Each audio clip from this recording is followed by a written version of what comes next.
नमस्कार, आप देख रहे हैं न्यूज पॉइंट झारखंड। हजारीबाग के लोकनायक जयप्रकाश केंद्रीय कारावास में 75 वर्षीय कैदी की हुई मौत।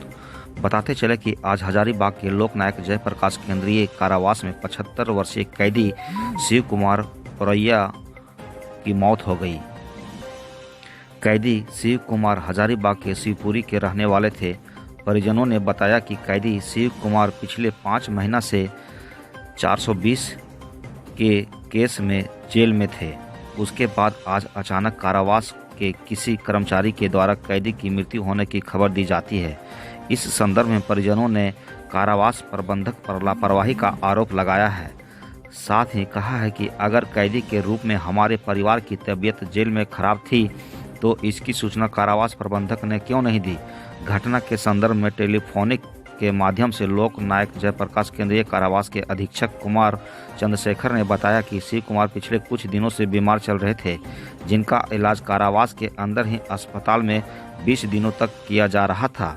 आज कैदियों की दोपहर गिनती के बाद अचानक उनका तबीयत बिगड़ गया, जिसके बाद उसको एम्बुलेंस के माध्यम से सदर अस्पताल हजारीबाग भेजा गया, जहां उसकी मृत्यु हो गई और इसकी सूचना परिजनों को दी गई। वहीं परिजनों ने इस तरीके से मौत की खबर को लेकर कई सारे प्रश्न खड़ा किए हैं। कल इनका बेल होने वाला था, तो बेल होने के क्रम से पहले ही इनको लाया गया यहाँ पे। आज से 6 दिन पहले 5 दिन पहले पेट में इनको थोड़ा सा जलन उठा। जलन उठने के बाद में बोले कि हॉस्पिटल में एडमिट किया है जेल के अंदर में ही, तो अभी हम ठीक हैं। ठीक होने के बाद कोई हम लोगों को ना फ़ोन ना कोई खबर। उसके बाद में पता चलता है आज कि 2:30 बजे तो डेथ कर गए। तो जेल से फ़ोन आया कि आपके पिताजी का ज़्यादा तबीयत खराब है, और तबीयत ना खराब रहने की वजह से पता चलता है कि यहाँ पर डेथ कर गए। क्या आरोप लगाते हैं? हम लापरवाही लगाएंगे सेंट्रल जेल पे। मृतक का नाम? शिव कुमार पुरियार। कौन है आप उनके? हम उनके छोटे बेटे हैं। क्या नाम? कृष्णा कुमार पुरियार। कहाँ के रहने वाले हैं? शिवपुरी, दक्षिणी शिवपुरी। सही ये हुआ। मतलब कैदी जो यहाँ लाया गया, जो यहाँ मृत घोषित हुआ, एंट्री हुआ था उसका कहीं अस्पताल में? नहीं, तो हम लोग से पहले जो थे उन लोग से वही पूछे तो बोले नहीं हुआ है। और जब वो आए थे तो क्या डेथ थे या जीवित थे? वो हम लोग को नहीं पता। हम लोग को तो बस उतना ही बोला गया था कि वो डेथ। 5 महीने से मेरे पिताजी जेल में थे। 420 के केस में उनको पुलिस उठा कर ले गई थी। ये सूचना कैसे मिली, कब मिली? कौन सा सूचना? मृत्यु की सूचना हमको मिला है 3 साढ़े 3 बजे। किनके द्वारा दी गई?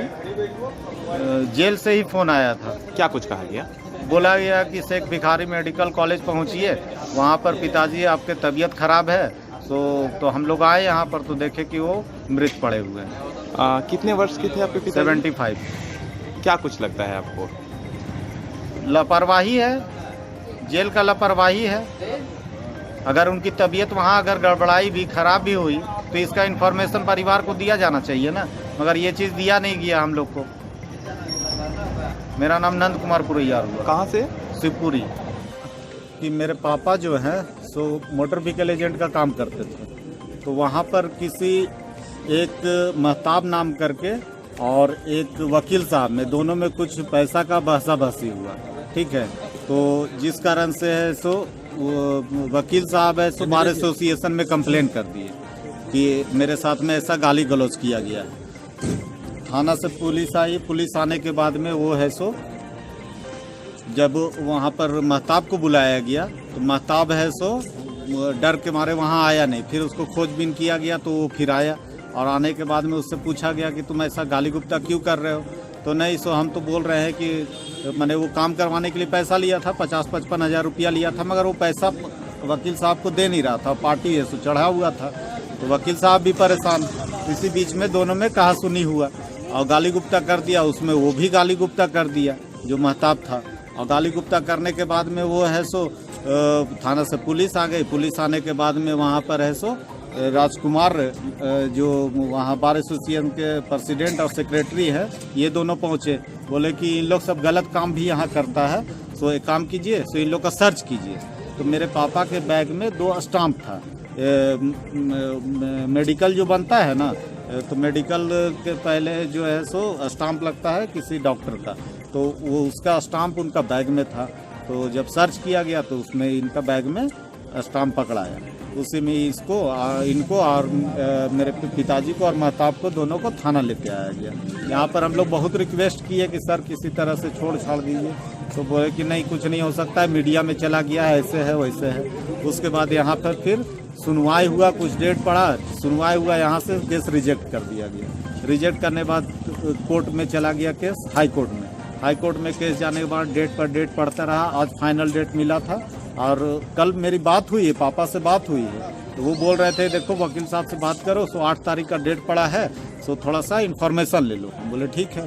तो वकील साहब से हम पूछे, बोले कि हाँ सो हम जो मेरे सीनियर है जो हाई कोर्ट में है वकील, उनसे हम जानकारी लेते हैं। तो वो बोले कि डेट आपका 7 तारीख का पड़ा, मैंने आज के डेट का। तो हम फिर 10 बजे आज फ़ोन किए वकील साहब को कि ऐसा ऐसा बात, अरे खुशी का बात है, सो एक काम कीजिए, सो आपको जो लिस्ट आया है आपके पापा का, सो वो लिस्ट हम आपको व्हाट्सअप कर रहे हैं। हम ठीक है व्हाट्सअप कीजिए। देखिए पापा का नाम है 52 नंबर में, सीरियल नंबर में। उसके बाद में फिर हम भी इधर उधर सब जगह कॉल करने लगे। 3 घंटे के बाद वकील साहब फिर फ़ोन करते हैं कि सो आपके पापा का हो गया, सुनवाई हो गया, सो अब 3 दिन में 2 दिन में फैक्स आएगा, फैक्स आने के बाद में यहाँ से